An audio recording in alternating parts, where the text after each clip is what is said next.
It's sometimes difficult to know what to do to aid a loved one who is depressed. Emotional support, in addition to practical assistance, can be extremely beneficial. The issue is that we may be concerned or afraid of saying the incorrect thing, or we may be unsure of what to do. Maybe we don't think we're qualified to provide emotional support. But we are in the actual sense. To do the tasks described in this video to help them, we don't need a qualification. 1.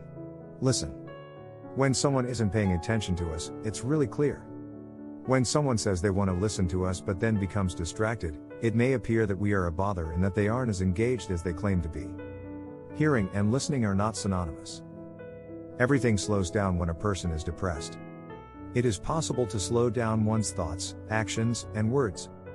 This could indicate that they take longer to express themselves than we would consider normal. Kindly wait. Allow them to have their say. They'll arrive at some point.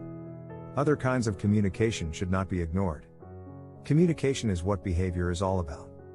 Communication may take the form of writing, painting, or signing. Allow them time and space to communicate with you in whichever manner suits them most at the time. Give them credit for what they've said. Depressed people are often harsh on themselves. Self-stigma might be even more damaging than the stigma they face from others. They urge themselves to get over it, stop being so silly, and no one wants to listen to them. Treacle can block their thinking by adhering to their feet. Let them know you appreciate how hard they're working and that you understand how difficult this is. Recognize that speaking might be challenging. 2. Sit. They may refuse to speak on occasion.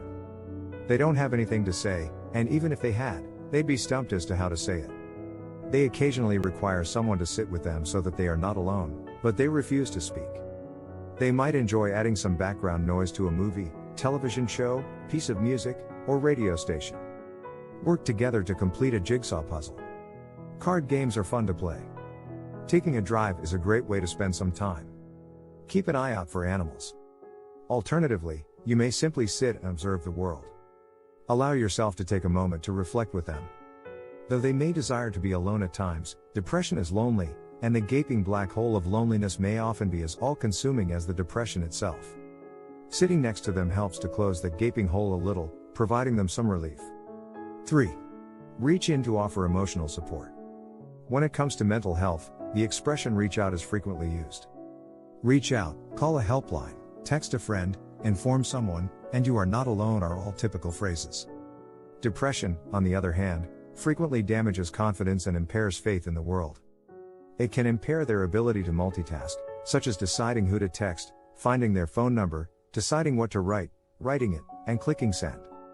For some, calling a help desk may be an option, while others may feel unworthy. Calling someone isn't an option for some of them because they have trouble with phones and find them unavailable.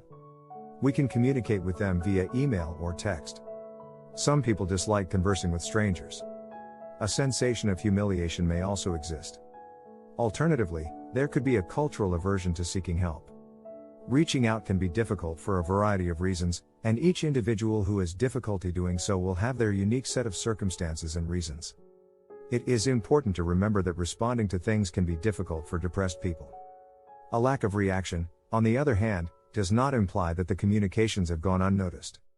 They will frequently read messages and appreciate them, but lack the energy or mental capacity to respond. Don't give up on them just yet. 4. Be honest. Honesty is crucial when providing emotional assistance to someone who is depressed. When we think about honesty, we frequently associate it with not lying. This is crucial, but it isn't the only way to be truthful. Are we being honest if we tell someone we're supporting that things will get better when we don't know for sure? Are we telling the truth if we tell them we'll always be there for them, day or night, but then put our phones on mute when we go to bed? That's not to say we should keep our phones on loud all night. Setting limits and getting enough sleep are both crucial. It's also fine to set limits on our availability during certain hours. Being untruthful regarding our availability is not acceptable. 5. Remind them who they are. A loss of identity is a common side effect of depression. It can feel as if they transform from a wonderfully complex human being to a collection of symptoms, a paper person cutout known as depression. Their interest and excitement for life will decrease as their delight and curiosity fade. Their hobbies and social contacts may dwindle as their energy levels drop. They may need to take time off work or drop out of school if their condition worsens. They may reach a point where there is no need to get out of bed, even if they have the energy to do so.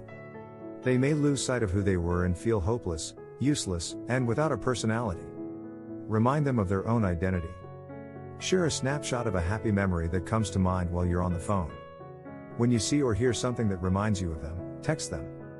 Encourage them to re-engage with activities they used to enjoy in a non-threatening manner and encourage them in trying something new. Tell them what you appreciate about them. Remind them of a time when they bravely defended themselves. Remind them of moments when they've demonstrated courage. Remember the occasions when they were there for you. Laugh at some of their antics. Talk to them as a loved one, not as a chore or a task on your to-do list.